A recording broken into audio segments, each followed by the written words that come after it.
Assalamu алейкум кыргыз элим. Сиздер менен элдик видеолор каналы. Бул каналга жаңы көрүүчүлөр болсо катталып, подписация баскычын басып, коңгурочону басып кетиңиздер.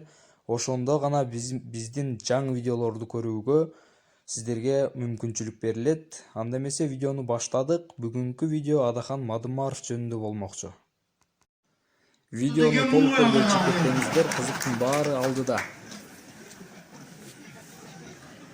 Мен бұл бийликтеги мүчүлүштөрдү, ар кандай кемчиликтерди көрүп, жазып, канча жыл эле үйрөнүп калгам муну.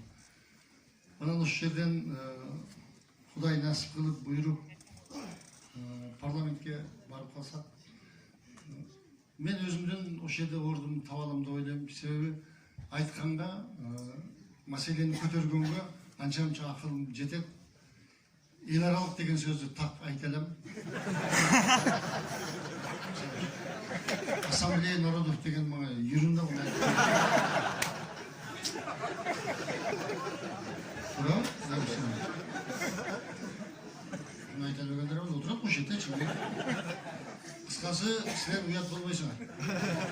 Сыймыктануу менен айтсаңар болот. Мына ушун мен шайга. Ошон үчүн буга сүйлөгөн билгөнгө жакшы дейт. Убактыбыз аз калды деп атышат. Ошон үчүн биз өз экөөбүз бир жерде сүйлөсөк батпай калат экенбиз да. Отдельно сүйлөш керек.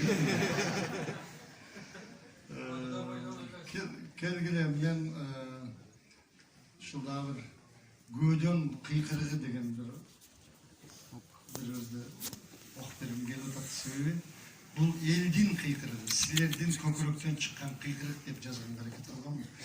Эгер ошол мен жазган саптарга макул болсоңуздар, колдоп кол чаап көрсө, болбосо жөнүнө койгула. Рахман айтып атат деп койсоңар капа болбойм.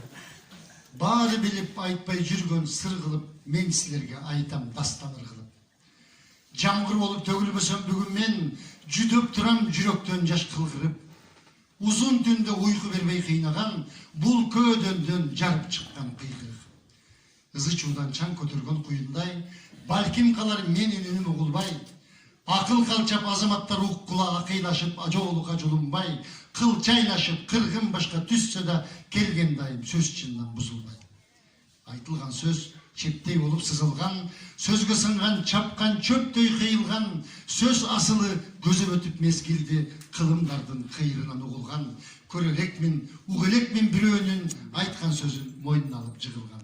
Сөз берилет жетиш үчүн мандатка, сөз сүйлөнө сойкулан бар башка, сөз атасы бир өлбөстөн миң өлүп, сөздөр калат аткарылбай ар жакта. Сөз бермети аралашып, булганып, сөз сасыган курал болду кармашта.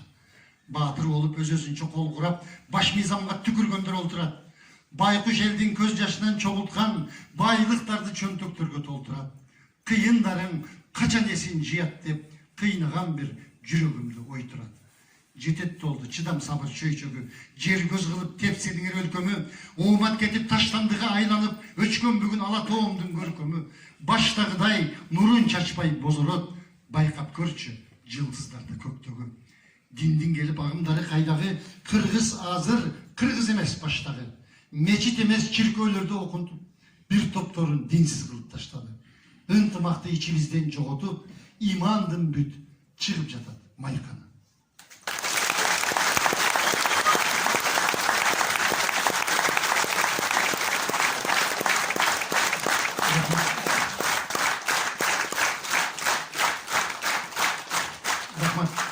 Бул 200 куплеттен турган чоң чыгарма.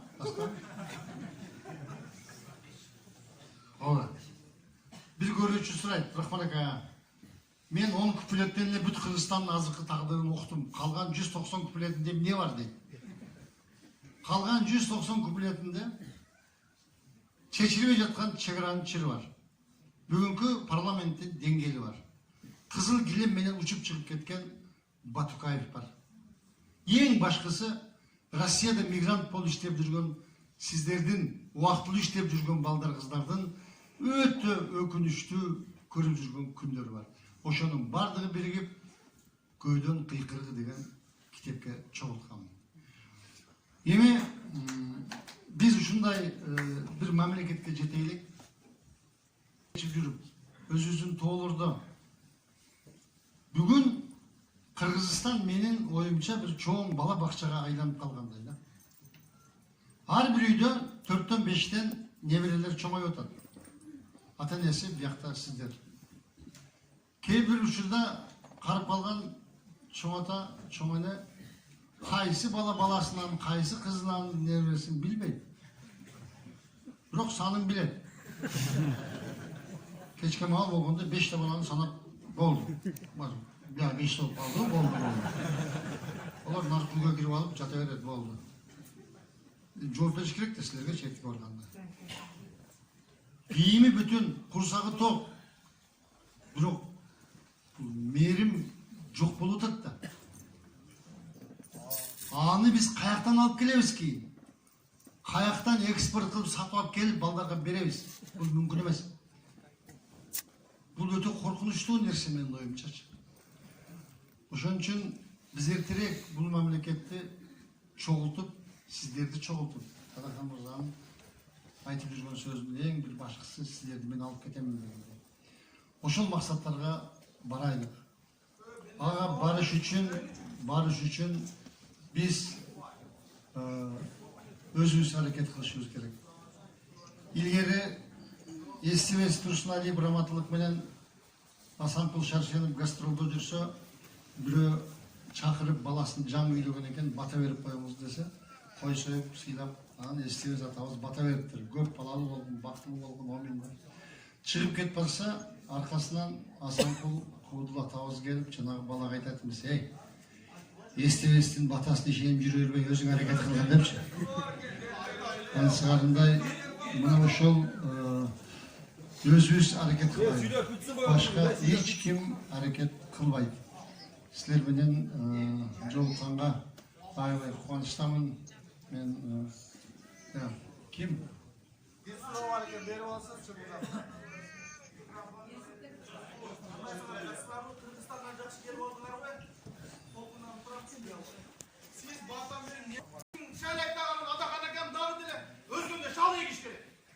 Biz cürüyoruz, şu Atakan'a ötsün. Aksiler cürüyorsunlar az burada. Atan bay ölüp geçsin. Al özünüz, zakonu beni kamalı versin. Biz aga bir kişi var. Bizge 1 milyon yer var.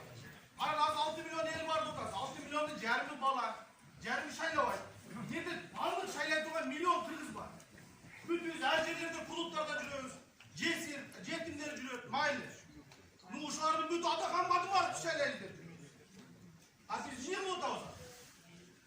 Bütün Atakan adı var işte bir gelmiş. Cermi çok ezdi. İlan gelbiniz ne o? Atakan'a gel siz de kasaptısınız. Siz de adam tuğulayı bu dünyada da. Kutay kaçan alıp gider bizde. Hayır ama.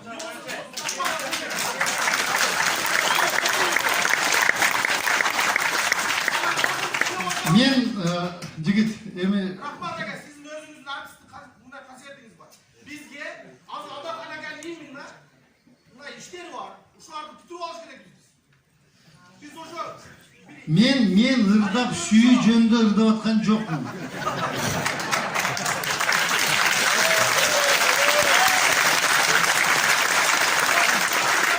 Мен жүрөгүмөн чыккан силердин тагдыр жөнүндө айтып атам. Туурабы?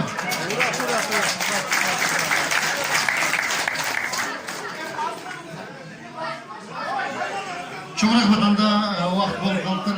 Кечирип коесуздар. Сөздү Атакан мырза берсин, Рахмат. Мындай кылалы. Келгениңиздерге мен жана айттым. Таазим этип, рахмат айтабыз. Рахман акенин бул ырларды айтып атканын себеби, ырларды окуп аткан себеби. Эмненин себебинен, эмненин кесепетинен ушундай болуп жүрөбүз деп ошонун себептерин ыр аркылуу жеткиргенге аракет болуп атат. Чындыгын айтканда жанагы күйдүм сүйдүм деген ырлар эмес, бул көкүрөктөн чыккан кыйкырык болуп атат, көөдөн кыйкырыгы. Мына ошол сиз айтып аткан, дал ошол сиз айтып аткан көөдөн кыйкырыктарыны бул ыр түрүндө айтып, жок дегенде кээ бир ой жүгүрткөн азаматтардын кулагына илинип калар бекен деген ниет менен айтылып атат. Бирөө ыры менен айтат, илгертен кыргыз ушундай болуп келгенбиз. Бирөө кара сөз менен айтат.